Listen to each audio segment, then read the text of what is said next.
All right. So, friends, we're so glad that all of you are here. When I look around, though, I feel like it's a family reunion once a month here because so many of you return. That makes us feel good that we're doing something very right to talk about the history of the area.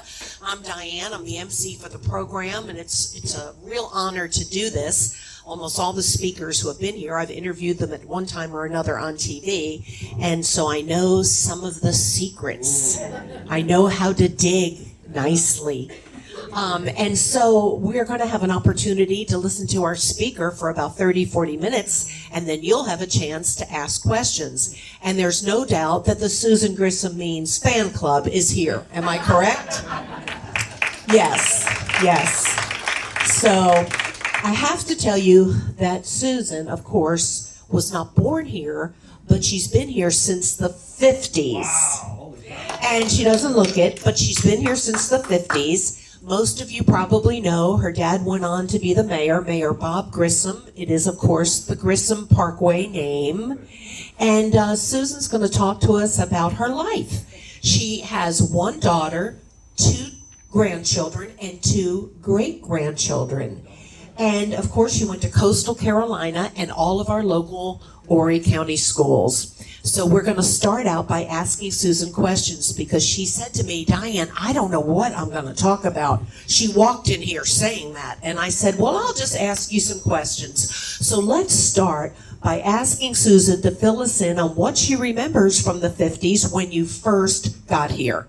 Mostly what I remember when we first got here was that Highway 17 was just 2 little paved strips with, no curb and gutter, no sidewalks, no. There were some trees in the median, things like maybe palm trees or something, but I can remember riding with my mom or my dad downtown and how everything looked back then. One of my first memories is the summer we moved here. It was Sun Fun Festival. And the rule back then was if you came downtown, you had to have on shorts. And if you didn't, you got arrested. And so we're riding in the car, my mother, my sister's 4 years younger than I am. She's little, I think. She's riding in the car. We go downtown and they stopped us right in front of, well, it used to be where Coastal Federal was downtown. I can't remember what's there right this. I guess it's part of the zip line, isn't it? Or anyway, in front of the old pavilion property. But anyway, they stopped us and my mother just about had a heart attack, because she never wore shorts. I mean, she was too prissy for that. So she said, oh, well, and guess who was the cop that stopped us? Becky Jennings. Does anybody know who that is? Yeah. Okay. Her kids grew up with me and they were a local family, and there she was in her shorts and her little holster with her gun. But she told Mama she'd just give her a warning that time, and wouldn't arrest her. So it was so funny, but they actually had a jail set up down there, and they put people in there, and they had to call somebody and get them to pay something, to get them out. So it was a good little fundraiser. But gosh, I was trying to think today about all the things that happened. I can remember when we got our polio vaccines. I don't know what year that was, but it was right when the new school opened right there at 30th Avenue. What was it, Bob? What was our elementary school? I lived on the south end. Well, that's true, you did. Yeah. Yeah, anyway, we went there to get our polio vaccines. I could remember that like it was yesterday. I don't know. My dad was, he was one of those people that just knew everybody. He never met a stranger. And so when we got here, he just immediately got involved in things in the community and ran for council, I think, after we'd only been here a couple of years. And he served on council for, I don't remember how many years now, but quite 12 years. Oh, wow, thank you. Yeah. Wayne's got better memories than I do. Sometimes I'm thinking about something and I think, now who are they related to? I gotta call Wayne because he'll know. Wayne knows who everybody, he knows where all the skeletons are too.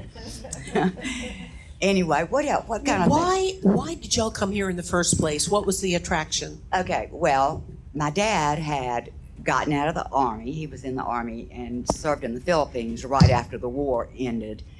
And he went to work when he got back for a concrete company in Wilmington. My mom and dad were both born and raised in Wilmington. And so the man who owned this bought the concrete plant that was in Myrtle Beach, and he sent my dad here to manage it. And he did that for a number of years and then went into business for himself in the concrete business also, which he promptly lost some years later. I think he was very underfunded, but I had somebody tell me one time it took him 15 years, but he paid back every dime he'd ever borrowed from anybody to stay in that business. And then he was appointed treasurer of Horry County, and after that he pretty much stayed in the political end of things, you know. There's Jack Thompson. How did your mom feel, Susan, about your dad getting into politics? I think she enjoyed it, although my mom was rather a shy person, and I don't much think she particularly wanted to move here. She was very close to her mother and her family, and I think it was hard for her. And the first few years we were here, we ran back to Wilmington every single weekend. I also remember when Hurricane Hazel came, my mom said, we have to go to Wilmington. We can't stay here, it's gonna hit here. Well, we went, but of course it hit Wilmington too. And we were staying at my grandmother's, and it tore part of the roof off of her house. And the upstairs, they had a great big hole, and rain and everything was pouring in. I could remember Daddy up in that closet with boards trying to board things up or put plastic up or whatever. But my mom, she adjusted. She might not have been real happy about it at first, but she got where she really loved Myrtle Beach. So I think she was happy with it. Fill us in on schools. What were the schools like back then? Small, very small. I said, that's what Sis and I were talking about earlier. You said 100 people in our graduating class, but I was thinking it was 86, and you might be right, but it wasn't big. And in grammar school, in elementary school, we didn't have a junior high then. In fact, my class went from 6th grade to high school. We started high school in the 7th grade. Well, I think we were the only class that ever did that, and then they moved it back. But the old high school, of course, was right over here across the street where, I don't know what even that is over there now, that shopping center. But there was an old building that was there, and people who graduated back in the 40s and 50s, that was the only building they had. The new part of the high school had been built sometime later. But you knew everybody. I mean, nobody was a stranger. There just weren't that many people, and the class sizes in elementary school were very small. You know, you might have 24 or 25 people in your class. I think that's probably a lot different now. I don't know. I haven't had children in school for a long time, so I don't really know how class sizes run now. But it was a great place to go. It was a great place to grow up. I mean, most all of us who grew up here can tell you that. You know, it was like the summers were so exciting, and there was always something going on, and so many people here. And then on Labor Day, the sidewalks rolled up. And, you know, it was just dead, and there was nothing here and nothing going on in the winter. But, you know, we made our own little fun. But just about the time you were just bored to tears and thought you were going to go mad, then here came spring, and back the tourists came. So, you know, it was just an ideal place, and it was safe, and nobody locked their doors.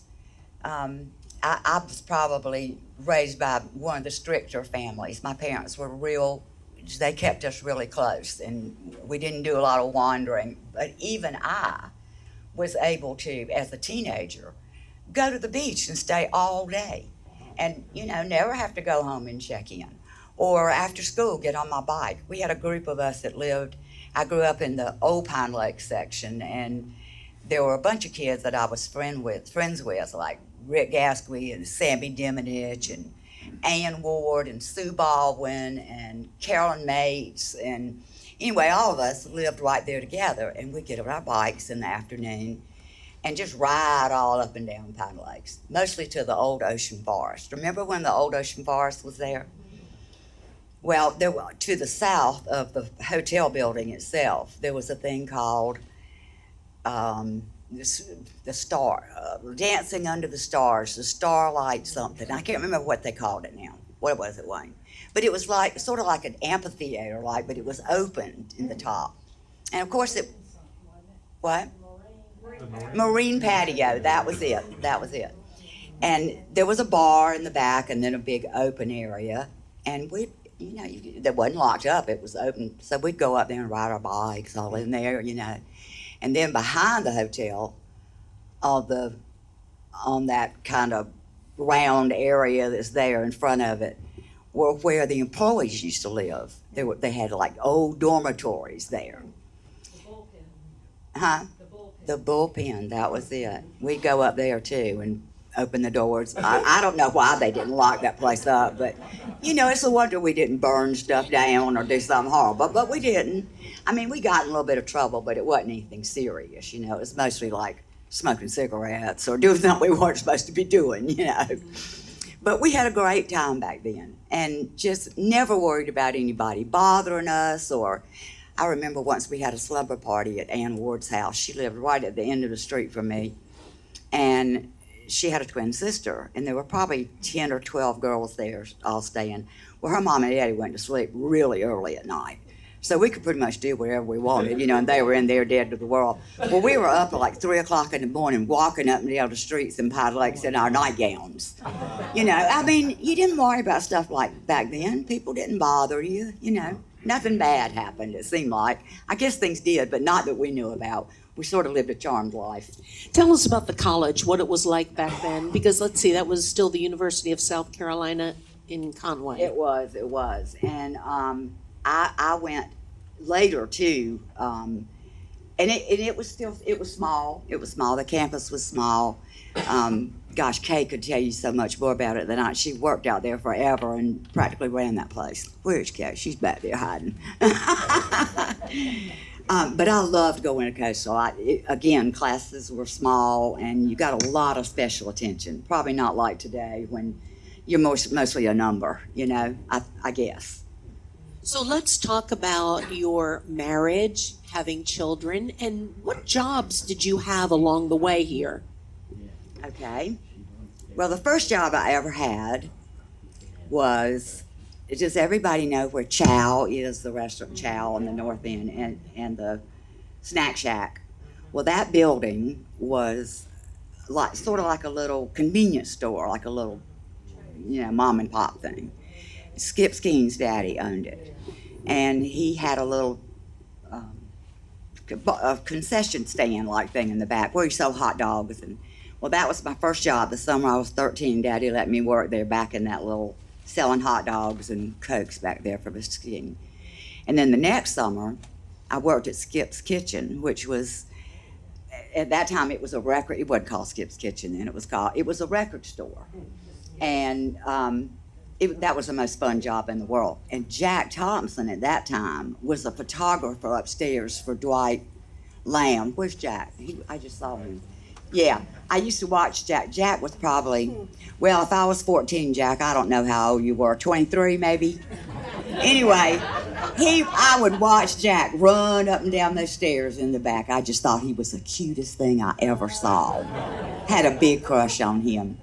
That was a great job, though. We got to just play records for people when they came in. There was a turntable there. You got to listen to the records before you bought it, That was a lot of fun. After I got out of school, I married the first time and came back here because my husband was in Vietnam, and I moved back here to live with my mom and dad. And I worked for Jimmy Johnson. It was actually an offshoot of Dargan Construction Company. I was a bookkeeper there. Jimmy Johnson taught me how to keep books.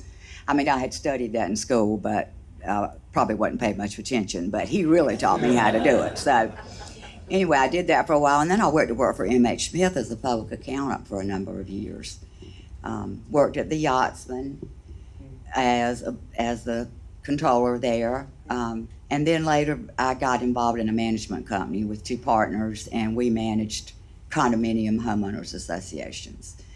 So that's pretty much most of what I did. Since I got out of the business, I've done little odd things here and there, but that was the crux of it. So what was the drawing card that made you decide to run for city council? Because there weren't a lot of women before you, just a handful. True. Probably 4 maybe before me. Judy, Rachel, Mary Jeffcoat, Marge Stonebrook, yeah, that was probably the four that had been before me. And I served with Rachel and Judy. Marge was gone by that time. Well, my dad had been in politics all those years, and we had always talked about that sort of just as well, maybe someday. But I had a number of people that asked me after he died, because he had lost his last election, and he died the following year. And so people said, maybe this is the time. So I stuck my hat in the ring, and it was really probably the most interesting thing I've ever done. Learned something new every day. But what I learned the most was that when you're running for office, you stand back here, you're on the outside looking in, and you think, now, I know how I could fix that, and I know how I could fix that. And then you stand up there in front of crowds and you talk as a candidate, and you go, I'm going to do this and I'm going to do that. Because you don't know until you get there all the underlying things that feed into all that. And it makes a whole lot of difference when you can see the whole picture. So I learned the best thing to do was keep my mouth shut instead of making a fool of myself, and making promises I couldn't keep. But it was a great experience. I don't regret one day of it. I love the people I served with, almost all of them. I loved serving with Phil and Wayne. I didn't look at you. I was looking at you because you'd agree with me. Maybe that was it. Yeah, exactly. Give us the years. So for those people who don't remember when you were on council and they're new here, the years you were on council, and what were some of the top issues that you remember? Okay, well, I was elected. I went into office in 2000, and I retired in 16. I did not run again in 16. I felt like I had been there long enough, and it was time for some new blood. So some of it, so much went on. Those were years that a lot of things happened with the city. The Market Common came into being. We did a lot of stormwater work during that time. A lot of infrastructure upgrading. There was just a lot going on then. It was a big time of development for Myrtle Beach, and Myrtle Beach was growing like nothing you've ever seen during those years, and of course it still is. But it was just such an interesting thing. I can't tell you. I would encourage anybody that has ever had a thought about running for any kind of public office to think about it. But I would advise you this: if you're thinking about that, the first thing you should do is start going to things like planning commission meetings and CAB meetings, community parents board meetings, and things like that, because it'll give you an idea of the things that are going on behind the scenes and give you some thoughts as to how you feel like things should be developing from there. I did a lot of that, and I continued to do it after I got on council, because I learned things from those meetings that I would not have learned in council chambers, because it just didn't time, to cover every single little detail. So that was fun for me. I really enjoyed it. And I got to know the people that were on those boards and commissions, and really appreciated the time, because they were volunteers. They didn't get a dime for that. They gave up their time and their expertise to try to make the city a better place. And that just meant so much to me as an elected person, that people had that kind of love and care for the city and were willing to give their time and effort for it. So, Susan, what issue do you feel you were personally more passionate about than any others? There's got to be something that during council you looked at something and said, I'm going to make sure this happens, and I'm not going to stop until it does. And I know there had to be several of these. well, there probably were. I was very passionate about council listening to residents over only businesses. I mean, yes, businesses are so important, and they're what keep us going. But the residents have a right to have their thoughts and opinions, and to have their hopes and dreams realized and paid attention to. And so, yeah, I felt real strongly about that. There were some things I got involved in, like helping with the underground wiring projects. that meant a lot to me, and it was something that I thought was just so important for the city, not only for the beautification part of it, but because it protected us so much better when we had storms, when, you know, power lines couldn't go down. I still have people say to me, why haven't the lines gone underground in all the residential areas? But the problem is that the older areas, you'd have to move the power lines underground from the street to the home, and that would be the at the homeowner's expense. And a lot of people can't afford that. I mean, they just don't have the money, you know, to do something like that.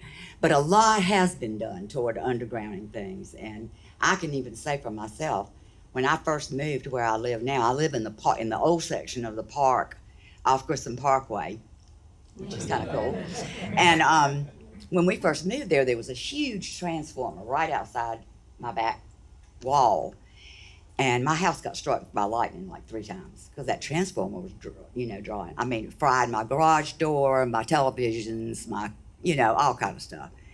But when they improved Grissom Parkway and all that went underground and that transformer went away, I've never been struck by lightning since, which is a really good thing. I'm trying to think other things. Golly, it's been a long time since I was on council, so I've forgotten a lot. But you've also been real involved in the community and civic activities, church, etc. Yeah, I did a lot of that. There was a time in my life that I felt like a professional volunteer. But I really enjoyed that too. I did a lot of work with the Women's Club and the chamber and the church and just all kinds of different things. But I love people and I love to be around people and see what's going on in the town. And so that was a wonderful thing for me. I enjoyed all that. It was better than getting paid. And how about now? What? How about now? How about now? Now I am retired and I don't do a whole lot of anything. I really don't. Sometimes I feel like a slug, but I stay home with my little dog. He is so much company to me. I don't know what I'd do without him. I do have my daughter here, and one of my grandchildren lives here. The other lives in Milwaukee, Wisconsin, of all places. I can't imagine what in the world convinced him to go up there, but he loves it, so I do miss him. And then I have my little great-grandsons who are 4 and 5, and they are wide open, let me tell you. They make me tired after 5 minutes, so I don't spend a whole lot of time with them.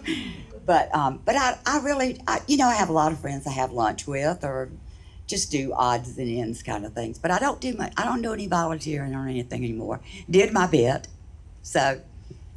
I want to ask the audience, what questions do you have for Susan? And I know some of you know Susan intimately, some of you don't know her very well, but what questions might you have of days gone by? Do you know a secret, Jack? Well, I wanted to thank Susan for voting to save the train depot. Oh, yes. Yes, Susan, Yeah. that is true. You fought hard to We did, support a lot. Jack We in all that did. endeavor. That was when Jack laid down, I always like to tell people Jack laid down naked on the train tracks. Right. And said he would never put on clothes or get up until, and so it happened. Had to do it, didn't you, Jack? Well, I just got in front of the bulldozer and said, no, wait till I talk to Susan. You're not telling me. And Susan, you've always been very supportive of the Humane Society. I've been involved for a long time and you've Yep. always supported them. So a lot Love of things animals. that were good in the community, Susan has supported. Questions? Yes, Mark. Susan, you were here when council approved the boardwalk. Yes, absolutely. That was a fun thing. In fact, I believe it maybe was the day that we actually had the official opening. We were all down around the Old Pavilion area, and the guy that's on TV that's the cake boss, remember? Buddy, last Yeah, was here. I got to sit right next to him. He built all these, cupcake, some kind of a cupcake thing or something. He was a really interesting guy. I got to meet a lot of interesting people when I was on council. That was fun. Yeah.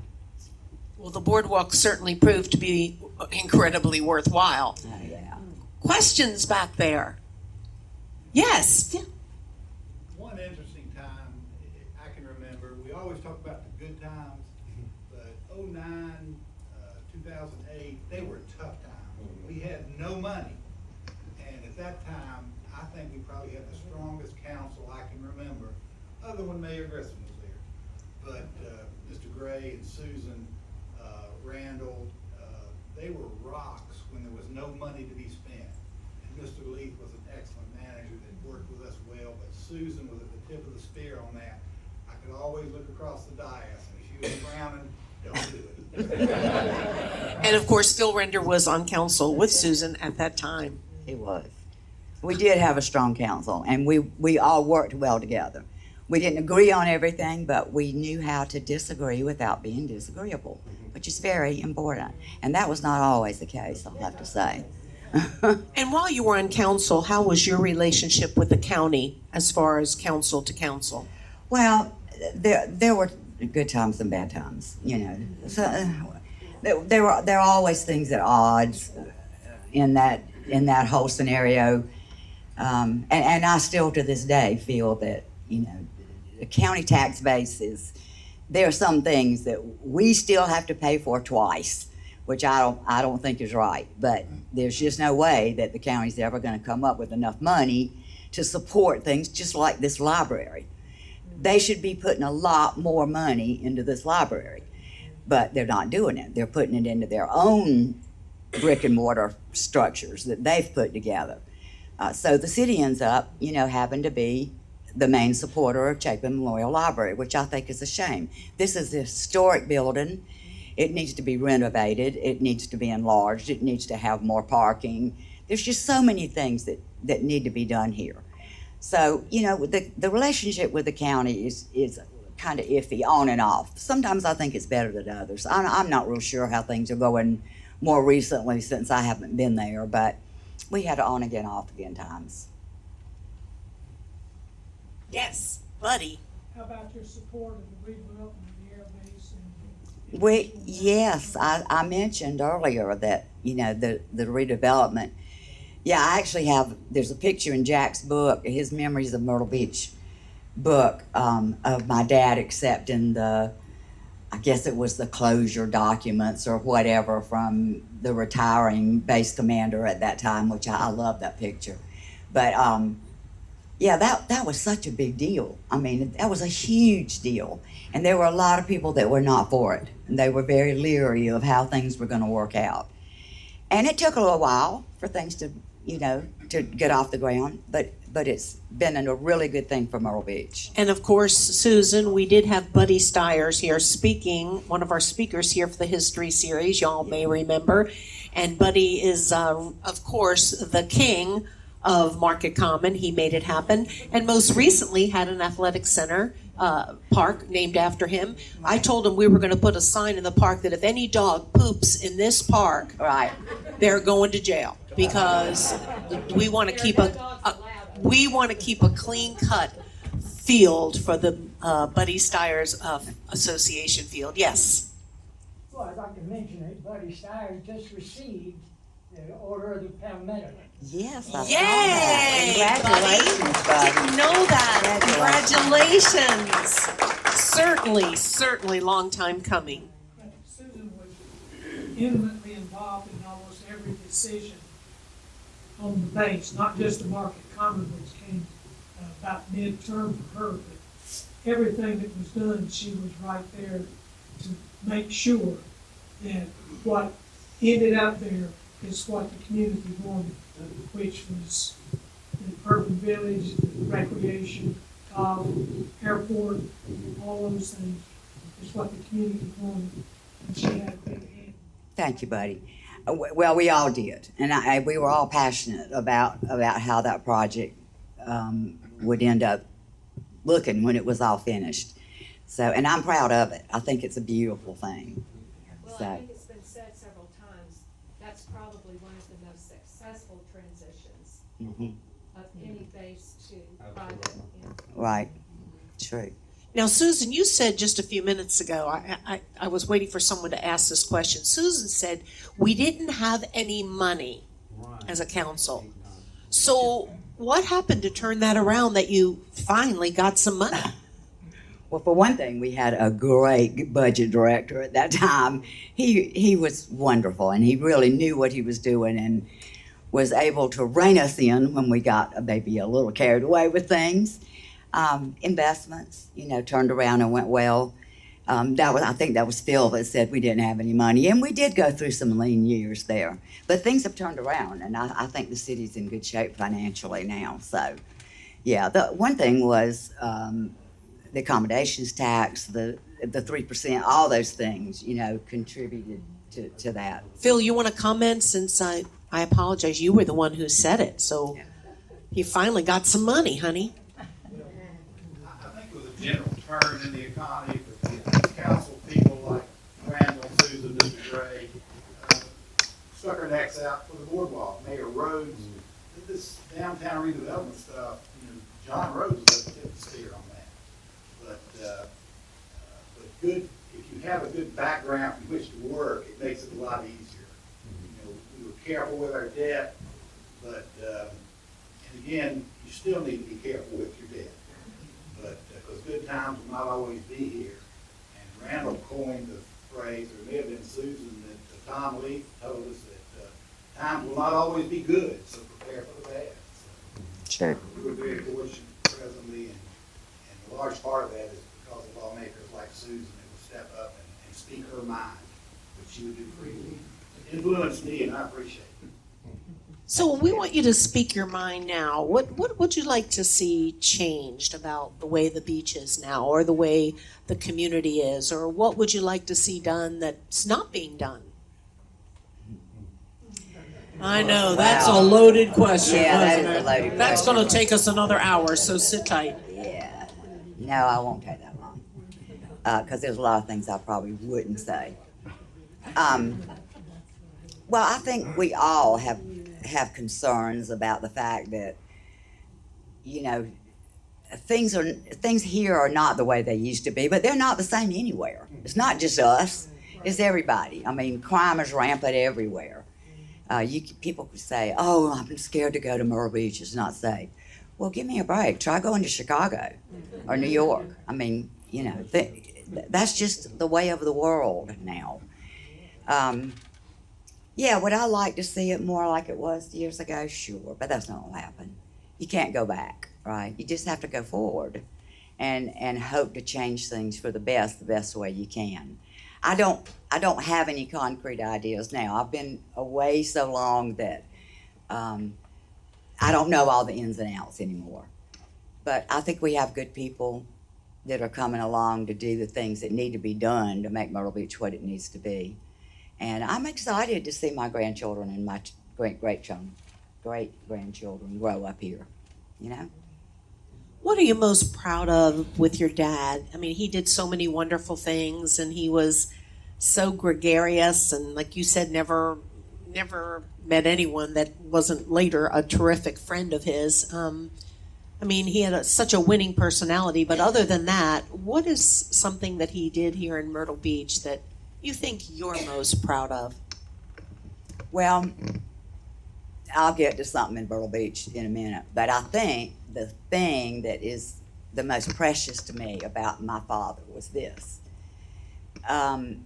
If you knew him, if you met him somewhere and talked to him, and you saw the way he dealt with people and reacted to people, that's the way he always was. He was not somebody that glad-handed you here and then went home and growled and, he was always fun. We had fun in our house. In fact, my mother would just about cry at dinner. She'd say, how am I ever going to have these girls have any manners with the way you keep going, But he was a genuine person. There wasn't one thing fake about him. What you saw is what you got. That to me is probably, I hope my children would say that about me. As far as what he did for Myrtle Beach, wow, so many things. I can't tell you the number of people who have come up to me, more so in the few years right after he died than most recently, but I had people come up to me and say, I was going through a rough time a few years back, and I went to see your dad, and he loaned me $1,000. And he never told a soul that he did that. He never wanted any thanks or anybody to say, oh, you're such a good guy. You know, it was just done so that, you know, he tried to give me a hand up when I needed it. Or somebody would come and say, you know, your dad helped my wife and I adopt a baby. And we had tried and tried for years. And he talked to some people he knew and helped us get this baby. And nobody ever knew about that. Or your dad is the one that wrote the letter that got my son in the Naval Academy. I mean, just little things like that. He was such a giving person. And listen, he wasn't perfect. I mean, he was just like we all are. We all have our faults. But he was genuinely a good person. He organized the Little League football, baseball, and he was the coach of the Little League teams. And he'd often have me come and photograph the teams. Right. But he loved the little guys, and he supported them. He did. Yeah, it was a shame he only had 2 girls. I think he always wanted boys. He played baseball and softball and all when he was growing up, and coached in Wilmington as a teenager and a young man. And it's a shame he didn't have any boys, isn't it, Jack? But he came to all our little ballet recitals and all that stuff too. He enjoyed that too. He was proud of his girls. Not to mention the Shriners. Oh yeah, he was big in the Shriners. He loved that. Any other questions from our friends out here? And Mark, you were there the whole time, I so. was, and we could talk about the council activities, all the planned unit developments that occurred along the way. But you grew up with one of the characters who's spoken at this group too. So talk about some of the characters you grew up with. Dino Thompson? Yeah, Dino he lived up on the highway. Well, this was in later years. They lived downtown when we were young, but they bought a little house up on Highway 17, just on the other side of Marion Circle. And of course, Carolyn lived right there around the corner, and Sue Baldwin, and then Ann and Rick, and all of us were just in the Old Pine Lake section. But Dino picked me up for school every morning. He had this little Ford Falcon, if anybody remembers those, and it was baby blue, and it had something written on the side of it. What was it, Carolyn? Some little something, I can't remember what it was now. But so, anyway, yeah, Dino was so cute when he was young. You know, well, he's cute now, but he was even cuter when he was young. But we had a great time when we were in high school. We really did. We didn't, there was a lot of stuff to do. Probably not like there is today, but I can remember like in the early '60s, at the pavilion. All these people that hung around down there and danced around the jukebox, I guess they were what you call zoot suiters back then. The guys had ducktail haircuts and, yeah. And of course my dad thought they were juvenile delinquents, I was forbidden to go to that was a no-no. I could not go to the pavilion. Well, of course, that was the first place I went when I got out of the house, And I would come home, and as soon as I walked in the door, he'd go, "Did you have a good time down at the pavilion today?" I mean, I swear he had spies following me. He knew every single time I did something I wasn't supposed to do. I think he was probably bluffing most of the time, and I was so dumb I didn't know it, and I fell for it. But, what? I didn't hear that. I forgot, I was going somewhere with that. Characters. Mark said he characters. knows Yeah, you knew characters. a lot of characters. Oh my gosh. There were so many. I can't even, Jimmy Brown for one, he's sitting in here somewhere. Yeah. Your dad's best friend, Bull. Oh my heavens, George and Avenant. Y'all remember George and Avenant? Lord have mercy. Daddy used to say, George was famous for, first he would call after 9 o'clock, which was a no-no in our house. Daddy went to bed at 9 o'clock, but he did it every single night just about. But he was famous. You'd talking to him on the phone, and he'd get to the end of a sentence, and he'd go, "Okay, bye," slam the phone down. Never said goodbye or, "Okay, I'm going now," or anything. He was something. Daddy was famous for quoting Georgisms, He was good for those. Yeah, there were a lot of John Baker. Somebody was talking about John Baker the other day. People like that would just, there were so many good characters in Myrtle Beach back in the day. Yeah, I'm blank right this minute, but. So if you're gonna talk about John Baker and the Hilton. Well, I don't know a whole lot about that, except I know he was involved in helping the Hilton get developed. And I knew John. He was good friends with the Jennings family, and Sandra, the oldest girl, was my good friend. So I spent a lot of time there, and John was in and out of there all the time because he was good friends with Becky. But I don't know that much about John and his involvement with it. I just know he was part of it. Yeah, that's probably a good thing, isn't it? Yeah. I'm sorry, I don't know enough to talk about that. Where did you hold your proms? I'm sorry? Where did you hold your proms? Where did you hold the proms back in high school? Let's see. One of my junior senior prom was at the Ocean Forest Hotel in the ballroom. National Guard Armory. I started to say, was that our senior prom? High school gym. Now, ours was never in the gym. Was it? I know, but you're so much older than me, buddy. I know. Where was it, Bob? Was ours at the Armory? Yeah. It was? National Guard Armory on 17th South. Yeah, I know. I remember. 19th South now. The Shrine Club, yes. Well, that was we never had a prom there. No. Beach club, the Shriners leased the beach club in the summertime to Right. Corbett. And he called it the beach club. That was the Shrine. Oh, I know. All us ne'er-do-wells used to go there and Party, I know. I saw Martha and the Vandellas there in person. I don't know when I don't know what year that was. our legal age was 18, but they didn't mind. You could get it out the back door. Yeah. I think Cecil Patrick took many. I think a lot of us were there long before we were 18. That's where he delivered on the beer truck. Yeah, that's true. Anyhow, it was fun. In coordination with the prom, where did you all go, like, prior to the prom? Did you go out to dinner? I mean, what restaurants were popular back then when you were in high school? And are any still here? Oh, gosh. I'm trying to think. Where did we go to dinner? Mammy's Kitchen? No, we didn't go to dinner there. Rose's family Rice had Planner. that restaurant originally. Yeah, Then but, it became Mammy's Kitchen. yeah, but we didn't go to, what? We went to Lee's. Lee's Inlet Kitchen in Merle's Inlet. We did, yeah, some people went there. Loud family down in Garden City. What was the name of that? Clipper Ship, right.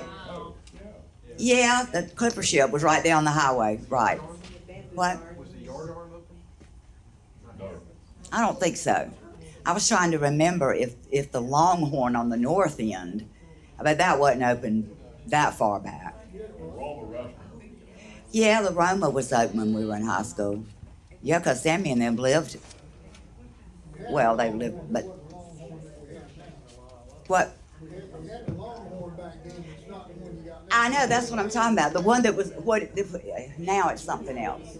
But No, it's the Italian restaurant. it's an Italian restaurant now, but it was a Longhorn back then, and I think it was there. That was a nice restaurant. Oh, and the one on the highway that Bobby and John Lawson, yeah, had. No, that was later. I can't even remember where we went to dinner. I don't. That was a long No, but that time was ago. good. That was good just to even recall some of those places. Wow, that was a long time ago, though. What was Dino's father's restaurant? What was his called? Dino, Dino Thomas. yeah, Cozy Corner. Yeah, it's there at 48th Avenue. Mm-hmm. Now it's Friendly's Restaurant. Right. That was Yeah, out. Mary Jules. Well, that was before it was Mary Jules, yeah. Yeah, and remember later there was a Chinese restaurant there, but there was a building just north of that, on the same side of the street. No, this was after going north from the Bamboo Gardens, between, Insurance company had the building. yeah, what was that? Hawaiian Village. That was further down, yeah, that was at 38. I remember that well. Now, that was there when we were young. But I can't remember what that Chinese restaurant there, but I remember Randy Jennings had a birthday party there one time when we were maybe 14, 13, 14. What? China Lantern. China Someone Lantern. said Is China that it? Lantern. Could have been, could have been. That Howard Johnson's over here by the high school. Yeah, we didn't go there though. But remember when the Spaghetti I ever got was at Neil Hammond's birthday party when I was 12 years old at the Howard Johnson's. I didn't know how to eat it. Spaghetti came out of a can. oh my gosh! Remember when Leelette's had the old Jolly Roger right there on the highway? They had the best roast beef sandwiches ever. 48 though. Originally. What was? Oh yeah, it was. Yeah, and right up from where I was talking about Skip's was, which I don't know what's in that building now, but you know where Maryland Fried Chicken is? Around the corner, there was this little eatery there. It was called Ma Gravis's. Wasn't that it? John and Mom Cracker. That's right. And we'd go there and they had roast beef sandwiches too that were to die for. They only had stools there, just a little counter. And how about John's Barbecue? You had to walk up to the window on the street to get, there wasn't any place to sit down. You just walked up there and got your food and walked away.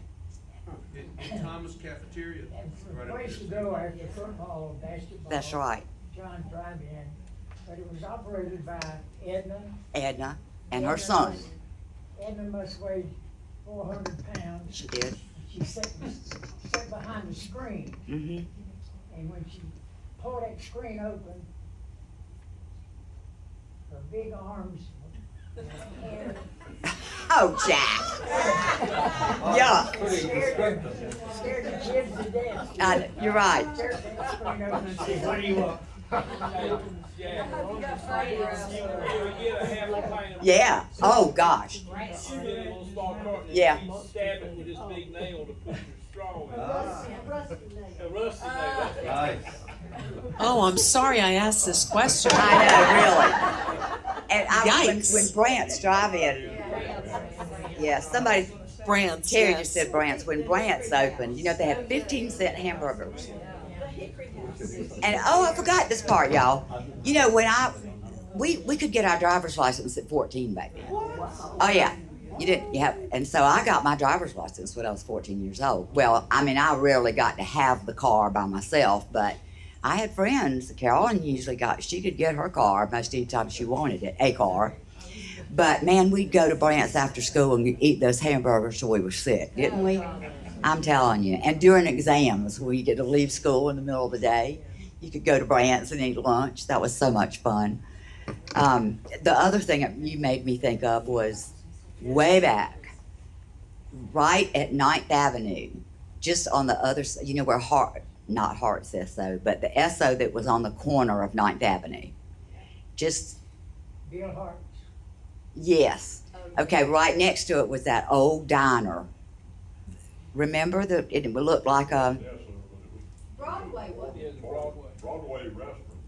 no, that was on the highway. I'm talking about on 9th Avenue.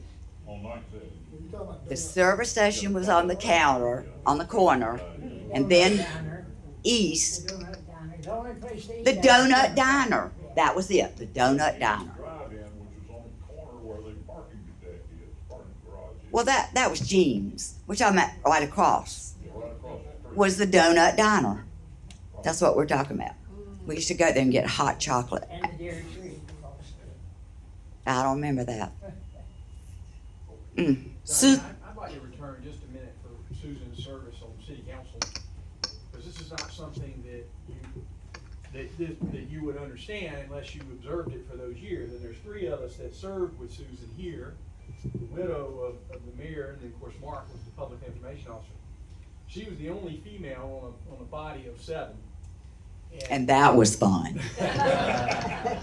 And during that time, as she mentioned, there was tremendous transition and growth and development in Myrtle Beach. And one of the things that we were heavily focusing on was expanding and building our sports tourism product. We had fields built out at Market Common. We renovated Doug Shaw, the John T. Rhodes Sports Center, on and on and on. And most of us cared more about sports than we did cultural activities.